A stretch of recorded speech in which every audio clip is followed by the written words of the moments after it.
ತಮ್ಮನ ಮನೆ ಇದು, ಮತ್ತೆಲ್ಲರೂ ಇವರೆಲ್ಲರೂ ಕೂಡ ನನ್ನ ಸಹೋದರರೇ. ಹಾಗಾಗಿ ಈ ಮನೆಗೆ ಬರ್ಲಿಕ್ಕೇನು ಹೆದರುವಂಥದ್ದು ಅಥವಾ ಭಯ ಪಡುವಂಥದ್ದು ಏನೂ ಇಲ್ಲ. ಆಯ್ತು ಸರ್ ಬರ್ತೀನಿ ಅಂತೇಳಿ ಹೇಳ್ಬಿಟ್ಟೆ. ಆದ್ರೆ ಇಲ್ಲಿ ಬಂದ ನಂತರ ವೀರ್ ಶೆಟ್ಟಿ ಸರ್ ಅನುಭಾವಿಗಳು, ಅವರು ತುಂಬಾ ಚೆನ್ನಾಗಿ ಬಸವ ತತ್ವವನ್ನು ಅಧ್ಯಯನ ಮಾಡ್ಕೊಂಡವರು. ಶಿವಪ್ರಕಾಶ್ ಸರ್ ಅವರು ಕೂಡ ತುಂಬಾ ಚೆನ್ನಾಗಿ ವಚನಗಳ ಅಧ್ಯಯನ, ಅವರು ಮನೇನೆ ಮೂಲ ಶರಣ ಒಂದು ಪರಂಪರೆಯಿಂದ ಅಂತ ಬಂದಂತ ಮನೆಗಳು.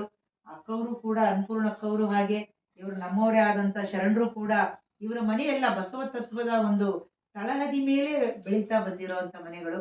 ಎಲ್ಲರೂ ಅನುಭಾವಿಗಳು ಇಲ್ಲಿ ಸೇರಿರುವಂತದ್ದು. ಅನುಭವವನ್ನ ಹೇಳ್ಕೊಳ್ಳೋದಕ್ಕಿಂತ ಅನುಭವವನ್ನ ಹಂಚ್ಕೊಳ್ಳೋದೇನಿದೆಯಲ್ಲ, ಅದು ನಾವೆಲ್ಲರೂ ಚಿಂತನ ಮಂಥನ ಮಾಡುವಂಥದ್ದೇ ಒಂದು ಅನುಭವದ ಅರ್ಥ ಅಂತೇಳಿ ನನ್ಗನ್ನಿಸ್ತಾ ಇದೆ. ಈ ಅನುಭವ ಮಂಟಪದಲ್ಲಿ ಅಕ್ಕವ್ರು ಹೇಳಿದ್ರು ಬಹಳ ಚೆನ್ನಾಗಿ, ಎಲ್ಲರಿಗೂ ಹೆಣ್ಣು ಕುಲಕ್ಕೆ ಒಂದು ಸಮಾನತೆಯನ್ನ ತಂದುಕೊಟ್ಟು ಸಮಾನವಾಗಿ ಅನುಭವ ಮಂಟಪದಲ್ಲಿ ಗಂಡು ಬೇರೆ ಅಲ್ಲ, ಹೆಣ್ಣು ಬೇರೆ ಅಲ್ಲ, ಗಂಡು ಮೇಲಲ್ಲ, ಹೆಣ್ಣು ಕೀಳಲ್ಲ, ಆ ಜಾತಿ ಒಂದು ಬೇರೆ ಅಲ್ಲ, ಇವರು ಬೇರೆ ಅಲ್ಲ ಅನ್ನೋವಂತ ತತ್ವವನ್ನ ಹೇಳಿದಂಥವ್ರು ಅಪ್ಪ ಬಸವಣ್ಣನವರು. ಅಂತ ಅನುಭವ ಮಂಟಪದಲ್ಲಿ ಈಗ ಎಲ್ಲರೂ ಕುತ್ಕೊಂಡು ಆ ಅನುಭವವನ್ನ ಚರ್ಚೆ ಮಾಡ್ತಾ ಇದ್ದದ್ದು. ಅದಕ್ಕೆ ಅನುಭವ ಮಂಟಪ ಅಂತ ಹೇಳಿದ್ರು ಅವರು. ಹೀಗೆ ದಿನಾ ಸಾಯಂಕಾಲ ಎಲ್ಲರೂ ತಮ್ಮ ಕಾಯಕಗಳನ್ನ ಮುಗಿಸ್ಕೊಂಡು ದಿನಾ ಸಾಯಂಕಾಲ ಅನುಭವ ಮಂಟಪದಲ್ಲಿ ಸೇರ್ತಾ ಇದ್ರಂತೆ. ಎಲ್ಲ ಶರಣರು ಸೇರಿ ತಮ್ಮ ಕಾಯಕ ದಾಸೋಹ ಮುಗಿಸ್ಕೊಂಡು ಬಂದು ಅವರ ಅನುಭವವನ್ನ ಅನುಭವ ಮಂಟಪದಲ್ಲಿ ಹೇಳ್ತಾ ಇದ್ರಂತೆ. ಅಂತ ಒಂದು ಧರ್ಮ ಬಸವಣ್ಣವರು ಕೊಟ್ಟಂತದ್ದು. ಹಾಗೇನೆ ಜಗತ್ತಿನಾದ್ಯಂತ, ಜಗತ್ತಿನಲ್ಲೇ ಮೊದಲನೇ ಪಾರ್ಲಿಮೆಂಟ್ ಅನುಭವ ಮಂಟಪ ಅಂತ ಇವತ್ತು ಪ್ರತಿಯೊಬ್ರು ಜಗತ್ತಿನ ತುಂಬಾ, ಬರೀ ನಮ್ಮ ದೇಶ ಅಲ್ಲ ಹೊರ ದೇಶದಲ್ಲೂ ಕೂಡ ಜಗತ್ತಿನಾದ್ಯಂತ ಅನುಭವ ಮಂಟಪ ತತ್ವವನ್ನ, ಬಸವಣ್ಣವರು ಕೊಟ್ಟಂತ ತತ್ವವನ್ನ ನಾವು ಆಚರಣೆಯಲ್ಲಿ ತರಬೇಕು ಅನ್ನೋ ರೀತಿಯಲ್ಲಿ ಮೊನ್ನೆ ಮೋದಿಯವರು ಕೂಡ ರಾಮ ಮಂದಿರ ಧ್ವಜಾರೋಹಣದಲ್ಲಿ ಆ ಮಾತನ್ನ ಹೇಳಿದ್ರು. ಅಂದ್ರೆ ಆ ರೀತಿ ಒಂದು ಅನುಭವ ಮಂಟಪದ ಕಲ್ಪನೆ ಅಪ್ಪ ಬಸವಣ್ಣನವರಿಂದ ಹುಟ್ಟಿದಂಥದ್ದು. ಅಪ್ಪ ಬಸವಣ್ಣನವರ ಒಂದು ಕಾರ್ಯ ಏನಂದ್ರೆ, ಅವರು ಹಿಂಗೆ ನಾವ್ ಮೇಲು ಅವ್ರನ್ನ ಕೀಳಾಗಿ ಅವ್ರು ಹೇಳ್ಬಾರ್ದು ಇವ್ರು ಹೇಳ್ಬಾರ್ದು ಅನ್ನೋದಿರ್ಲಿಲ್ಲ. ಅಕ್ಕಿ ಕುಟ್ಟುವಂತವ್ರು ಕೂಡ, ರಾಗಿ ಬೀಸವರು, ಅಕ್ಕಿ ಕುಟ್ಟವರು, ಬುಟ್ಟಿ ಎಣಿಯವರು, ನೇಕಾರು, ಕುಂಬಾರು, ಗಡಿಗೆ ಮಾಡುವಂತ ಕುಂಬಾರು, ಪ್ರತಿಯೊಬ್ರು ಕೂಡ ಚರ್ಮವನ್ನ ಹದ ಮಾಡುವಂತ ಮಾದಗರು, ಪ್ರತಿಯೊಬ್ರು ಕೂಡ ಅನುಭವ ಮಂಟಪದಲ್ಲಿ ಕುತ್ಕೊಂಡು ತಮ್ಮ ಅನುಭವವನ್ನ ಚರ್ಚೆ ಮಾಡ್ತಾ ಇದ್ರು.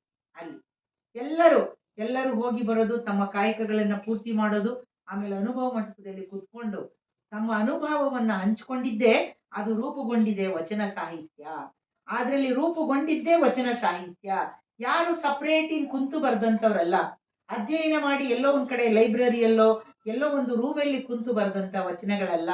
ಎಲ್ಲ ಸಮುದಾಯದವರು ಎಲ್ಲರೂ ಕೂಡ ಕುಂತು ಬರ್ದಂಥದ್ದೇ ಆ ವಚನ ಸಾಹಿತ್ಯ. ಅವರ ಅನುಭವದ ಒಂದು ಮೂಲವನ್ನ ಅನುಭವ ಮಂಟಪದಲ್ಲಿ ಹಂಚ್ಕೊಂಡ್ರಲ್ಲ, ಅವೇ ಇವತ್ತಿನ ದಿನ ನಾವು ವಚನಗಳನ್ನಾಗಿ ನೋಡ್ತಾ ಇದ್ದೀವಿ. ಅವರು ನುಡಿದಂತೆ ನಡೆದಂತವ್ರು ಶರಣರು. ನುಡಿದಂತೆ ನಡೆದಂತವ್ರು ಯಾಕೆ ನಡೀತಿದ್ರೋ ಹಾಗೆ ನುಡಿದಿದಂತ ಒಂದು ದೊಡ್ಡ ಒಂದು ಎಲ್ಲರೂ ಇದ್ರೆ ಅದು ನಮ್ಮ ಶರಣರಿಗೆ ಮಾತ್ರ ಸಲ್ಲುತ್ತದು. ಅಪ್ಪ ಬಸವಣ್ಣನವರದು ಸಮಕಾಲೀನರಲ್ಲಿ ಅಪ್ಪ ಬಸವಣ್ಣನವರ ಅನುಭವ ಮಂಟಪದಲ್ಲಿ ಆ ಒಂದು ಸಮಾನತೆಯನ್ನ, ಅವ್ರು ಹೇಳಿದಂತನ್ನ ಪ್ರತಿಯೊಂದನ್ನು ಕೂಡ ನಾವು ನೋಡಿದ್ರೆ ಬಹಳ ಇವತ್ತಿನ ದಿನ ಏನೂ ಅಲ್ಲ. ಆ ಒಂದು ಮೂಲ ಉದ್ದೇಶವಾಗಿ ಇಟ್ಕೊಂಡು ಈ ಅನುಭವ ಹಂಚ್ಕೊಳ್ಳುವಂಥದ್ದನ್ನ, ತಿಂಗಳ ಮಹಾಮನೆಯ ಕಾರ್ಯಕ್ರಮವನ್ನ ಬಹಳ ಚೆನ್ನಾಗಿ ಈ ಒಂದು ನಮ್ಮ ತಳವಾಡದಂತ ಊರಲ್ಲಿ ಹಾಕೊಂಡಿರೋದಕ್ಕೆ ಎಲ್ಲರೂ ಕೂಡ ಕೂಡಿ ಮಾಡ್ಲಿಕ್ಕೆ ಒಂದು ಅವಕಾಶ ಸಿಕ್ಕಿದೆ. ಒಂದ್ ಕಡೆ ಶರಣರು ಹೇಳ್ತಾರೆ, ಜೀವನದಲ್ಲಿ ಏನಪ್ಪ ಗುರಿ? ಮನುಷ್ಯ ಹುಟ್ಟಿದ್ಮೇಲೆ ಏನ್ ಮಾಡ್ತಾನ ಅವನು? ಏನಾದ್ರು ಒಂದ್ ಗುರಿ ಇರಬೇಕು. ಏನು ಗುರಿ ಇಟ್ಕೊಳ್ಳಿಲ್ಲ ಅಂದ್ರೆ ಈ ಸಗಣಿಯಲ್ಲಿ ಹುಟ್ಟಿದಂತ ಹುಳು ಹಂಗೆ ಜೀವನ ಅಂತೇಳಿ ಶರಣರು ಹೇಳ್ತಾರೆ. ಅಂದ್ರೆ ಈ ಸಗಣಿ ನೋಡಿದೀರಾ? ಸಗಣಿ ಅಂದ್ರೆ ಹೆಂಡಿ, ನಿಮ್ಗೆಲ್ಲರಿಗೂ ಗೊತ್ತಿದೆ, ಪ್ರತಿಯೊಬ್ಬರಿಗೂ ಗೊತ್ತಿದೆ. ಸಗಣಿ ಅಂದ್ರೆ ಆ ಸಗಣಿಯಲ್ಲಿ ಹುಟ್ಟಿದಂತ ಹುಳ ಅದ್ರಲ್ಲೇ ಹುಟ್ಟಿ, ಅದ್ರಲ್ಲೇ ಒಳ್ಳಾಡಿ, ಅದ್ರಲ್ಲೇ ಅದು ಜೀವ ಬಿಡುತ್ತೆ. ಹಾಗೆ ಈ ಅಧ್ಯಾತ್ಮವನ್ನ ಅಳವಡಿಸ್ಕೊಳ್ಳಾರ್ದೇ ಇರುವಂತ ಮನುಷ್ಯ ಅವನು ಸಗಣಿಯಲ್ಲಿ ಹುಟ್ಟಿದಂತ ಹುಳು ಇದ್ದಂಗೆ. ಒಂದು ಗುರುವಿನ ಅನುಗ್ರಹ ಇರಲಾರ್ದೇ ಇರುವಂತ ಮನುಷ್ಯ ಅವನು ಒಂದು ಸಗಣಿಯಲ್ಲಿ ಹುಟ್ಟಿದ ಹುಳು ಇದ್ದಾಗೆ. ಈ ಸಂಸಾರ ಅನ್ನುವಂತ ಒಂದು ಸಗಣಿಯಲ್ಲಿ ಅಲ್ಲೇ ಇದ್ದ, ಅಲ್ಲೇ ಬೆಳೆದ, ಅಲ್ಲೇ ಉಂಡ, ಅಲ್ಲೇ ತಿಂದ. ಅದೇ ಮತ್ತೊಬ್ರಿಗೆ ನಿಂದನೆ ಮಾಡ್ದ, ಮತ್ತೊಬ್ರು ಸುದ್ದಿ ಹೇಳ್ದ, ಮತ್ತೊಬ್ರಿಗೆ ಜಗಳ ಹಚ್ಚಿದ, ಅಲ್ಲೇ ಇದ್ದ. ಅವನೆಲ್ಲೂ ಬೇಲು ಹೋಗ್ಲೇ ಇಲ್ಲ. ಆದ್ರೆ ಅವನು ಮಾಡಿದಂಥದ್ದು ಏನೂ ಇಲ್ಲ. ಅದ್ರಲ್ಲೇ ಹುಟ್ಟಿ, ಅದ್ರಲ್ಲೇ ಬೆಳೆದು, ಅದ್ರಲ್ಲೇ ಆಟ ಆಡಿ, ಅದ್ರಲ್ಲೇ ಒಳ್ಳಾಡಿ, ಅದ್ರಲ್ಲೇ ತನ್ನ ಜೀವನವನ್ನ ತ್ಯಾಗ ಮಾಡ್ದ.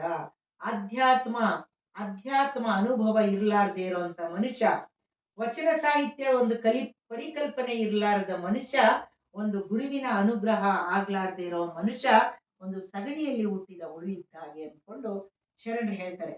ಅದಕ್ಕೆ ಒಂದ್ ಕಡೆ ಹೇಳ್ತಾರೆ, ಆ ವಚನ ಜೇಡರ ದಾಸಿಮಯ್ಯ ಅವರು, ಕಡೆಗೀಲಿಲ್ಲದ ಬಂಡಿ ಹೊಡೆಗಿಡುವುದು ಮಾಡುವುದೇ, ಕಡೆಗೀಲು ಬಂಡಿಗಾಧಾರ, ಕಡುದರ್ಪವೇರಿದ ಒಡಲೆಂಬ ಬಂಡಿಗೆ ಕಡಗೀಲು, ಒಡಲೆಂಬ ಬಂಡಿಗೆ ದೃಢ ಶರಣರ ನುಡಿಗಡನವೇ ಕಡಗೀಲು ಕಾಣ ರಾಮನಾಥ ಅಂತ ಹೇಳ್ತಾರೆ. ಎಷ್ಟು ಅದ್ಭುತವಾಗಿದೆ ನೋಡಿ. ಒಂದು ಒಳ್ಳೆ ಸುಂದರವಾದ ಬಂಡಿ ಇದೆ, ಅದನ್ನು ಹೊಡೆಯುವಂತವನು ಬಹಳ ಶೂರ. ಬಂಡಿ ಅಂದ್ರೆ ಗೊತ್ತಲ್ಲ ಮಗ, ಬಂಡಿಯಲ್ಲಿ ನೋಡಿ ನೀವು ತಳಬಾರ್ದ ಅವ ಬಂಡಿ ಬಂಡಿಯವ. ಬಂಡಿಗೆ ಏನ್ ಕಟ್ತಾರೆ? ಬಂಡಿಗೆ ಏನ್ ಕಟ್ತಾರೆ? ಎಷ್ಟು ಗಾಲಿ ಇರ್ತಾವೆ ಹೇಳಪ್ಪ? ಎತ್ತಿನ ಬಂಡಿಗೆ, ಚಕಡಿ ನಾವು ಬಂಡಿ, ಗಾಡಿ ಬಂಡಿ ಅಂತ ಮಾಯಾ ಹೋಗ್ಬಿಟ್ಟವ್ರಿಗೆ. ಅದಕ್ಕೆ ಎರಡು ಗಾಲಿಗಳಿರುತ್ತೆ, ಎರಡು ಗಾಲಿ ಇರ್ತಾವ. ಆಮೇಲೆ ಎತ್ತುಗಳಂತೂ ಭಾರಿ ದಷ್ಟಪುಷ್ಟ, ಏನು ಕೋಟ್ಯಾಂತರ ರೂಪಾಯಿ, ಲಕ್ಷಾಂತರ ರೂಪಾಯಿ ಬೆಲೆ ಬಾಳುವಂತದ್ದು. ಮೊನ್ನೆ ನಾನು ಕೋಟ್ಯಾಂತರ ರೂಪಾಯಿ ಯಾಕೆ ನೆನ್ಪು ಬಂತು ಅಂದ್ರೆ, ಒಂದು ಯಾವ್ದೋ ಒಂದು ಓಟದಲ್ಲಿ ಒಂದು ಎಮ್ಮೆ ಒಂದು ಹರಾಜಿಗೆ ಇದ್ರಲ್ಲಿ ನೋಡ್ದೆ ನಾನು, ಯೂಟ್ಯೂಬ್ ಅಲ್ಲಿ. ಏನ್ರಿ ಕೋಟಿ ರೂಪಾಯಿ ಬೆಲೆ ಅಂತ ಎಮ್ಮಿಗೆ, ಹಂಗೆ ಅದು ಕೋಟಿ ಅಂತ ಒಂದು ಲಕ್ಷಾಂತರ ರೂಪಾಯಿ ಬೆಲೆ ಬಾಳುವಂತ ಎತ್ತುಗಳನ್ನ ಕಟ್ಟಿದ್ದಾರೆ. ಬಾರ್ಕೋಲ್ ಇರುತ್ತೆ. ಬಾರ್ಕೋಲ್ ಅಂದ್ರೆ ಏನ್ ಹೇಳು? ಎತ್ತಿಗೆ ಹೊಡೆಯವು, ಗೊತ್ತೈತಲ್ಲ? ಚಕ್ಡಿ ಮೇಲೆ ಕೂತಿರ್ತಾನ ನೋಡು, ಅವನ್ ಏನ್ ಮಾಡ್ತಾನೆ, ಏನಂತೀರ ಅದಕ್ಕ? ಚಪ್ಕ. ಬಾರ್ಕೋಲು ಅಂತೆ. ಆ ಕೋಲು ಸಖತ್ತಾಗಿ, ಏನು ಒಳ್ಳೆ ಶ್ರೀಮಂತ ಅವನು, ಬಹಳ ದೊಡ್ಡ ಶ್ರೀಮಂತ. ಅವನ್ ಏನ್ ಮಾಡಿದಾನ, ಅದಕ್ಕೆ ದೊಡ್ಡ ಚಂದ ಬಂಗಾರದ ಎಳೆಗಳನ್ನ ಹಾಕಿ ಕಟ್ಟನ್ನ ಕಟ್ಟಿ ಬಾರ್ಕೋಲನ್ನು ರೆಡಿ ಮಾಡ್ಕೊಂಡಿದ್ದಾನೆ, ಕುಂತ್ಕೊಂಡಿದ್ದಾನೆ, ಚಲೋ ಎತ್ಕಟ್ಟಿದ್ದಾನೆ, ಶೃಂಗಾರ ಮಾಡಿದ್ದಾರೆ, ಎಲ್ಲ ಬಹಳ ಸುಂದರವಾಗಿದೆ. ಇನ್ನೇನು ಹೊರಡಬೇಕು ಅನ್ನೋದ್ರಲ್ಲಿ ಏನಾಗ್ತಾನೆ, ಹೋಗ್ತಾನೆ ಹೊರಡಬೇಕು. ಆ ಹೊರಟು ಮುಂದಕ್ಕೆ ಹೋಗೋದ್ರಲ್ಲಿ ಒಂದು ಗಾಲಿ ಬಿಚ್ಕೊಂಡ್ಬಿಡುತ್ತೆ. ಯಾಕೆ ಬಿಚ್ಕೊಳ್ಳುತ್ತೆ ಹೇಳು? ಇಲ್ಲ, ಗಾಲಿಗೆ ಒಂದು ಕಡಗೀಲು ಅಂತೇಳಿ ಇರುತ್ತೆ ಬಂಡಿಗೆ, ಸೈಡಿ ಅಕ್ಕಡಿ ಎರಡು ಕಡೆ ಈ ಗಾಲಿ ಬೀಳಬಾರ್ದು ಅಂತ ಸೈಡಿಗೆ ಲಾಕ್ ಮಾಡಿರ್ತಾರ. ಲಾಕ್, ಸೈಕಲಿಗೆಲ್ಲ ಲಾಕ್ ಇರ್ತಾವ ನೋಡು, ಹಂಗೆ ಲಾಕ್ ಮಾಡಿರ್ತಾರ. ಅವ ಎಲ್ಲ ಮಾಡಿದಾನೆ, ಆದ್ರೆ ಆ ಬಂಡಿಗೆ ಕಡೆಗೀಲನ್ನೇ ಹಾಕಿಲ್ಲ. ಏನ್ ಹಾಕಿಲ್ಲ ಅವನು? ಕಡೆಗೀಲ ಹಾಕಿಲ್ಲ. ಆ ಬಂಡಿ ಏನಾಯ್ತು, ಮುಂದೋಗಿ ಬಿದ್ದು ಹೋಯ್ತು. ಹಂಗೆ ಇಲ್ಲಿ ಏನಪ್ಪ ಒಂದು ಉದಾಹರಣೆ ಕೊಡ್ತಾರೆ ನಿಮ್ಗೆ ಇಷ್ಟೆಲ್ಲ ಅಂದ್ರೆ, ಈ ಶರೀರ ಅನ್ನೋದು ಒಂದು ಬಂಡಿ, ಮಾನವನ ಶರೀರ ಅನ್ನೋದು ಒಂದು ಬಂಡಿ. ಬಹಳ ಸುಂದರವಾಗಿ ಏನು ಬಂಗಾರ ಹಾಕೊಂಡಿದ್ದಾನೆ, ರೇಷ್ಮೆ ಬಟ್ಟೆ ಹಾಕೊಂಡಿದ್ದಾನೆ, ಏನ್ ಶ್ರೀಮಂತಿಕೆ ಇದೆ, ಹೊಲ ಇದೆ, ಎಲ್ಲ ಇದೆ, ಎಲ್ಲನೂ ಆಡಂಬರ ಇದೆ. ಅವನ್ ಏನ್ ಮಾಡ್ತಾನೆ, ನಾನೇನ್ ಕಮ್ಮಿ, ನಾನು ಇಷ್ಟೆಲ್ಲ ಗಳಿಸಿದ್ದೀನಿ, ನಾನು ಇಷ್ಟೆಲ್ಲ ಮಾಡಿದ್ದೀನಿ, ನನಗೇನು ಕಮ್ಮಿ ಇಲ್ಲ, ಸುಂದರವಾದ ಹೆಂಡತಿ, ಮನೇಲಿ ಮಕ್ಕಳು, ಅಣ್ಣ ತಮ್ಮ, ನನ್ ಮುಂದೆ ಯಾರೂ ಇಲ್ಲ ಅನ್ಕೊಂಡು ಅವನು ಬಹಳ ಮೆರಿತಾ ಇರ್ತಾನೆ. ಆಮೇಲೆ ಅವನಿಗೇನೋ ಒಂದು ಹೆಂಗ್ ಬರುತ್ತೆ ಸಂದರ್ಭ ಅಂದ್ರೆ ಎಲ್ಲ ಹೇಳ್ಕೊಂಡು ತಿರುಗ್ತಾ ಇರ್ತಾನೆ. ಸಂಜೆ ಆದ ಕೂಡ್ಲೆ ಆ ಬಂಡಿ ಏನಾಗುತ್ತೆ ಅಂದ್ರೆ ಕಡ್ಗೆಲ್ ಇರಲ್ಲ, ಅದಕ್ಕೆ ಹೋಗಿ ಇದು ಕುಡ್ಕೊಂಡು ಬಿದ್ದೋಗ್ಬಿಟ್ಟಿದೆ. ಯಾವ ಬಂಡಿ? ಗೌಡ್ರ ಬಂಡಿ. ಅದೇನ್ ಮಾಡುತ್ತೆ, ಅವನ್ ಏನ್ ಮಾಡ್ತಾನೆ ಅಂದ್ರೆ ಸಾಯಂಕಾಲ ಆದ ಕೂಡ್ಲೆ ಕುಡಿಯೋದು, ಇಸ್ಪೆಟ್ ಆಡೋದು, ಹೋಗಿ ಬಿದ್ದೋದು ಏನಾಯ್ತು, ಮುರಿದೋಯ್ತು ಬಂಡಿ. ಹೌದೋ ಇಲ್ಲೋ?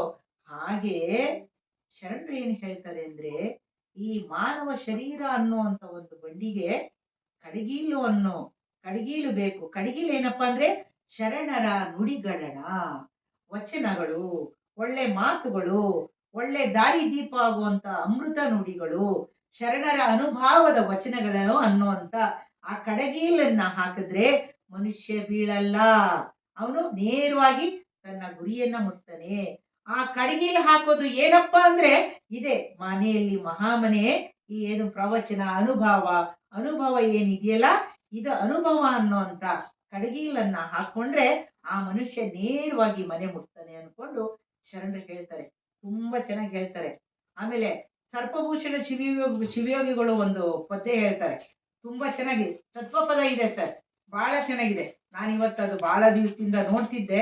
ಅದನ್ನ ಎಲ್ಲರಿಗೂ ಗೊತ್ತಿದೆ, ಎಲ್ಲರೂ ಹಾಡ್ತಾರೆ. ಈಗೀಗ ಕೆಲವೊಂದೆಲ್ಲ ವೀರ್ ಶೆಟ್ಟಿ ಅಣ್ಣವ್ರೆ ಈ ಶರಣರದೆಲ್ಲ ಇವೆಲ್ಲ ತತ್ವ ಪದಗಳನ್ನೆಲ್ಲ ಕೆಲವರು ತಮ್ಮ ಇದಕ್ಕೆ ಮಾಡ್ಕೊಂಡ್ಬಿಟ್ಟಿದ್ದಾರೆ. ದಾಸರ ಪದ ಅನ್ಕೊಂಡು ಮಾಡ್ಬಿಟ್ಟಿದ್ದಾರೆ. ಅದಕ್ಕೆ ಅವೆಲ್ಲ ಕಲಿಸಿದ್ ಮಾಡ್ತಾರ ಅವರೆಲ್ಲ. ಹೌದು. ಇಲ್ಲಿ ಶರಣರು ಹೇಳ್ತಾರ ಒಂದ್ ಕಡೆ, ಅನುಭಾವದಡಿಗೆಯ ಮಾಡಿ ಅದಕ್ಕನುಭಾವಿಗಳು ಬಂದು ನೀವೆಲ್ಲ ಕೂಡಿ ಅನುಭಾವದಡಿಗೆಯ ಮಾಡಿ ತನುವೆಂಬ ಭಾಂಡವ ತೊಳೆದು ಕೆಟ್ಟ ಮನದ ಜಂಜಡವೆಂಬ ಸುರೆಯ ಕಳೆದು ಘನವೆಂಬ ಮನೆಯನೇ ಬಳಿದು ಅಲ್ಲಿ ಬಿನುಗು ತ್ರಿಗುಣವೆಂಬ ಒಲೆಗುಂಡ ತೊಳೆದು ಅನುಭಾವದಡಿಗೆಯ ಮಾಡಿ. ಸರ್ಪಭೂಷಣ ಶಿವಯೋಗಿಗಳು ಎಷ್ಟು ಚೆನ್ನಾಗಿ ಹೇಳ್ತಾರೆ, ಅನುಭಾವದ ಅಡಿಗೆಯನ್ನ ಮಾಡಿ. ಅನುಭಾವದ ಅಡಿಗೆ ಅಂದ್ರೆ ಹೀಗೆ ನಾವು ಚಿಂತನ ಮಂಥನವನ್ನ ಮಾಡುವಂಥದ್ದು.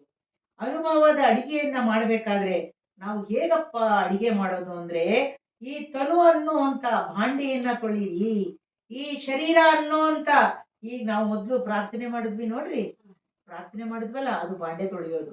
ನಮ್ಮ ಶರೀರದ ಚಿತ್ತವನ್ನ ತೊಳ್ಕೊಂಡು ಪ್ರಾರ್ಥನೆ ಕೊಡ್ತೀವಲ್ಲ ಅದು ಬಾಂಡೆ ತೊಳೆಯೋದು ಅಂತ ಅರ್ಥ. ಬಾಂಡೆ ಅಂದ್ರೆ ಶರೀರದ ಮನ್ಸಲ್ಲಿ ಏನಿದ ಮನ್ಸನ್ನ ಒಂದು ಕಡೆ ಕೂಡಿಸುವಂತ ಒಂದು ಪದ್ಧತಿ, ಅದು ಬಾಂಡೆ ತೊಳೆದು.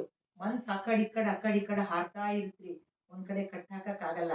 ಅದಕ್ಕೆ ಪ್ರಾರ್ಥನೆ ಅನ್ನೋಂತ ಸೋಪನ್ನ ತಗೊಂಡು, ಪ್ರಾರ್ಥನೆ ಅನ್ನೋಂತ ಪದಾರ್ಥವನ್ನ ತಗೊಂಡು ಅದನ್ನ ಈ ಶರೀರವನ್ನ ತೊಳೆದಾಗ ಮನ್ಸು ಒಂದ್ ಕಡೆ ಕೊಡುತ್ತೆ ಅನ್ಕೊಂಡು ಶರಣ ಹೇಳ್ತಾರೆ.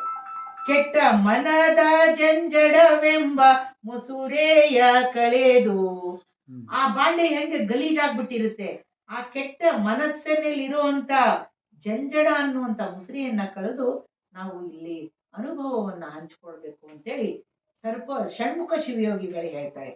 ಘನವೆಂಬ ಮನೆಯನೇ ಬಳಿದು, ಬರೀ ಪಾತ್ರೆ ತೊಳ್ಕೊಂಡ್ಬಿಟ್ರೆ ಆಗಲ್ಲ, ಕ್ಲೀನಾಗಿ ಸ್ವಚ್ಛವಾಗಿ ಶುದ್ಧವಾಗಿ ನೋಡ್ರಿ ನಮ್ ಶರಣರು ಹೆಂಗಿಟ್ಟಿದ್ದಾರೆ ಮನೆ ಇವತ್ತು, ಎಷ್ಟು ಶುದ್ಧವಾಗಿದೆ. ಇದಕ್ಕೆ ಘನ ಅಂತಾರೆ. ಹೀಗೆ ಘನವಾಗಿ ಮನೆಯನ್ನ ಸಾರಿಸಿ ಸ್ವಚ್ಛ ಮಾಡಿ ರಂಗೋಲಿಯನ್ನ ಹಾಕಿ ಅಲ್ಲಿ ಬಿನುಗು ತ್ರಿಗುಣವೆಂಬ ಒಲೆಗುಂಡ ತೊಳೆದು. ಒಲೆ ಇರ್ತಾವ, ಈಗೆಲ್ಲ ಹೋಗ್ಬಿಟ್ಟಿದೆ, ಸ್ಟವ್ ಬಂದಿದ್ದಾವೆ, ಮಣ್ಣಿನ ಒಲೆಗಳು ಇರ್ತಿತ್ತು. ಅಲ್ಲಿ 3 ಹಿಂಗೆ ಪಾತ್ರೆ ಇಡ್ಲಿಕ್ಕೆ ಪಾಯಿಂಟ್ ಸ್ಟ್ಯಾಂಡ್ ಟೈಪ್, ಈಗೆಲ್ಲ ಸ್ಟೀಲ್ ಸಾಮಾನ್ ಬಂದು ಎಲ್ಲಾನ ಕಳೆದ್ಬಿಟ್ಟಿದೆ. ಅಂತ ಒಂದು ಇದನ್ನೆಲ್ಲ ತೊಳೆದು ಕ್ಲೀನ್ ಆಗಿ ಮಾಡಿ ಅಲ್ಲಿ ನೀವು ಅನುಭವದ ಅಡಿಗೆಯನ್ನ, ಈ ಒಂದು ಉದಾಹರಣೆಯನ್ನ ಕೊಟ್ಟು ಯಾಕೆ ಹೇಳ್ತಾರೆ ಶರಣರು ಅಂದ್ರೆ, ಎಲ್ಲರೂ ಕಲ್ತವ್ರು ಇರ್ಲಿಲ್ಲ, ಎಲ್ಲರೂ ಯಾರು ಶಾಲೆಗೆ ಹೋಗ್ತಿರ್ಲಿಲ್ಲ. ಆದ್ರೆ ಈ ಒಂದು ಅನುಭವದ ದಿನ ಮಾಡುವಂತ ಒಂದು ಕಾರ್ಯಗಳೇನಿರುತ್ತಲ್ಲ ಅದನ್ನ ಉದಾಹರಣೆ ಕೊಟ್ರೆ ಪ್ರತಿಯೊಬ್ಬರಿಗೂ ಅರ್ಥ ಆಗುತ್ತೆ, ಎಲ್ಲರಿಗೂ ತಿಳಿಯುತ್ತೆ ಅನ್ನೋ ಉದ್ದೇಶ ಇಟ್ಕೊಂಡು ಶರಣರು ಉದಾಹರಣೆಗಳನ್ನ ನಮ್ಮ ಶರೀರ, ಮನೆ, ಹೊಲ, ಬಂಡಿ, ಎತ್ತು ಇದನ್ನೆಲ್ಲ ಉದಾಹರಣೆಗಳನ್ನ ಕೊಟ್ಟು ನಮ್ಮ ಶುದ್ಧೀಕರಿಸ್ಕೊಳ್ಳಿಕ್ಕೆ, ನಮ್ಮನ್ನ ಶುದ್ಧಿಯನ್ನಾಗಿ ಮಾಡ್ಕೊಳ್ಳಿಕ್ಕೆ ಅವರು ತುಂಬಾ ಚೆನ್ನಾಗಿ ಪದ್ಯವನ್ನ ಹೇಳ್ತಾರೆ. ವಿರತಿ ಎಂಬ ಮಡಿಯುಟ್ಟು ಪೂರ್ಣ ಹರ ಭಕ್ತಿ ಎಂಬ ನೀರನೇ ಹೆಸರಿಟ್ಟು ಅರಿವೆಂಬ ಬೆಂಕಿಯ ಕೊಟ್ಟು, ಅರಿವೆಂಬ ಬೆಂಕಿಯ ಕೊಟ್ಟು ಮಾಯಾ ಮರೆವೆ ಎಂದೆಂಬ ಕಷ್ಟಗಳೆಲ್ಲ ಸುಟ್ಟು ಅನುಭಾವದಡಿಗೆಯ ಮಾಡಿ ಅದಕ್ಕನುಭಾವಿಗಳು ಬಂದು ನೀವೆಲ್ಲ ಕೂಡಿ ಅನುಭಾವದಡಿಗೆಯ ಮಾಡಿ. ಇಲ್ಲಿ ಈ ಒಂದು ಅನುಭಾವದ ಕಾರ್ಯವನ್ನ ನಾವು ನೀವೆಲ್ಲರೂ ಕೂಡ ನಾವಿದರಲ್ಲಿ ಭಾಗಿಗಳಾಗಿ ಇದನ್ನ ಪ್ರತಿ ತಿಂಗಳು ಇಂಥದನ್ನೇ ಒಂದೊಂದು ಮಾತುಗಳನ್ನ ನಾವು ಹಂಚ್ಕೊಂಡು ನಮ್ಮ ಶರೀರವನ್ನು ಶುದ್ಧಿಯಾಗಿ ಮಾಡಿಕೊಂಡು ನಮ್ಮ ಜೀವನವನ್ನು ನಡೆಸಿದ್ರೆ ಇದೇ ಒಂದು ಶರಣತ್ವ. ಮತ್ತೇನು ಇಲ್ಲ. ನಾವು ನುಡಿದಂತೆ ನಡಿಬೇಕು. ನಾವೇನ್ ನಡಿತೀವೋ ಅದನ್ನ ನುಡಿಬೇಕು. ಶರಣರೆಲ್ಲರೂ ಮಾಡಿದ್ದು ಹಾಗೆ. ನಾ ಮೊದ್ಲೇ ಹೇಳಿದೆ, ಎಲ್ಲೋ ಕುಂತು ವಚನ ಬರ್ದಿದ್ದಲ್ಲ. ಹೀಗೆ ಎಲ್ಲರೂ ನಾನು ಹೇಳೋದು ನೀವು ಕೂಡೋದಲ್ಲ, ನೀವು ಮಾತಾಡ್ಬೇಕು, ನೀವು ಚರ್ಚೆ ಮಾಡ್ಬೇಕು. ಇದು ಏನ್ ಹೇಳಿದ್ರಿ ಅಕ್ಕೋರೆ, ಇದು ತಪ್ಪಲ್ವಾ ಅಂತೇಳಿ ನೀವು ಕೇಳ್ಬೇಕು, ನೀವು ವಿಚಾರ ಮಾಡ್ಬೇಕು. ಮಂಥನ, ಚಿಂತನ ಮಂಥನ ಮಾಡ್ದಾಗ್ಲೇ ನವನೀತ ಬರೋದು. ಬೆಣ್ಣೆ ಮಗ ತುಪ್ಪ ಹೆಂಗ್ ಮಾಡ್ತಾರೆ ಮಮ್ಮಿ? ಹ? ಹಾಲಿನಿಂದ. ಹಾಲೆ ತುಪ್ಪದ? ಕೆನೆಯಿಂದ. ಕೆನೆ ತುಪ್ಪ ಅದ? ಇಲ್ಲ. ಹಾಲಿಗೆ ಅಮ್ಮ ಏನ್ ಮಾಡ್ತಾರೆ, ಸಂಸ್ಕಾರ ಕೊಡ್ತಾರೆ. ಹಾಲಿಗೆ ಸಂಸ್ಕಾರ ಕೊಟ್ಮೇಲೆ ಅದೇನಾಗುತ್ತೆ, ಮೊಸರಾಗುತ್ತೆ. ಮೊಸರಿಗೆ ಸಂಸ್ಕಾರ ಕೊಡ್ತಾರೆ, ಆಮೇಲೆ ಅದೇನಾಗುತ್ತೆ, ಅದನ್ನ ಹಾಕೊಂಡು ಕಡಿತಾರೆ. ಕಡ್ದಾಗ ಏನ್ ಬರುತ್ತೆ, ನವನೀತ, ಬೆಣ್ಣೆ. ಚಿಂತನ ಮಂಥನ ಅಂದ್ರೆ ಈ ಒಂದು ಚಿಂತನ ಮಂಥನದಿಂದ ಅನುಭವವನ್ನ ಹಂಚ್ಕೊಂಡಾಗ್ಲೇ ಅನುಭವದ ನುಡಿಗಳು, ಒಂದು ಒಳ್ಳೆ ಮಾತುಗಳು ನಮ್ಗೆ ಹೊರ ಬರುತ್ತೆ. ಅದೇ ಅನುಭವ. ಚಿಂತನ ಮಂಥನ ಚರ್ಚೆ ಮಾಡುವಂಥದ್ದೇ ಅನುಭವ. ಅದರಿಂದನೇ ಬೆಣ್ಣೆ ಒಂದು ಬರುವಂಥದ್ದು, ಒಳ್ಳೆ ಅನುಭವದ ನುಡಿಗಳು ಬರುತ್ತೆ ಅಂತೇಳಿ ನಾವೆಲ್ಲರೂ ಈ ರೀತಿ ಕುರಿತು ಚಿಂತನ ಮಂಥನ ಮಾಡಿದಾಗ ಬಹಳಷ್ಟು ಬದಲಾವಣೆಗಳಾಗುತ್ತೆ. ಬಹಳ ಒಂದು ಸಂಸ್ಕಾರಗಳ ಬೆಳೆಯುತ್ತೆ. ನಮ್ಮ ಸಂಸ್ಕಾರ ನಮ್ಮ ಮನೇಲಿ ನಡೀತಾ ಇದೆ, ನಮ್ಮ ಮಕ್ಕಳಿಗೆ ಒಳ್ಳೆ ಸಂಸ್ಕಾರ ಬೆಳೆಯುತ್ತೆ. ಇದನ್ನ ಪ್ರಾರಂಭ ಮಾಡಿದಂತ ನಮ್ಮ ಶರಣರು ಬಹಳ, ನಮ್ಗಂತೂ ಇಷ್ಟು ಅವರು ಆತ್ಮೀಯರಾಗಿದ್ರು. ನಾವು ಅವರೆಲ್ಲ ಬಹಳಷ್ಟು, ನಾವು ಮಠದಲ್ಲಿ ಇದ್ದಾಗಂತೂ ಯಾವಾಗ್ಲೂ ಜೊತೆಲೇ ಇರ್ತಿದ್ವಿ. ನಮ್ಮ ವೀರಣ್ಣ ಕುಂಬಾರ್ ಸರ್ ಅವರು ಇದನ್ನ ಪ್ರಾರಂಭ ಮಾಡಿ ಇಲ್ಲಿ ಒಂದು ಶಾಶ್ವತವಾದಂತ ಒಂದು ನೆಲೆಯನ್ನ, ಒಂದು ದೀಪವನ್ನ ಹಚ್ಚೋಗಿದ್ದಾರೆ. ಈ ದೀಪವನ್ನ ಬೆಳಗಿಸ್ತಾ ಇರುವಂತವ್ರು ನಮ್ಮ ಶಿವಪ್ರಕಾಶ್ ಶ್ರೀದೇವಿ ದಂಪತಿಗಳು. ಅವರ ಮಗನೂ ಕೂಡ ಹಾಗೆ ಇದ್ದಾನೆ.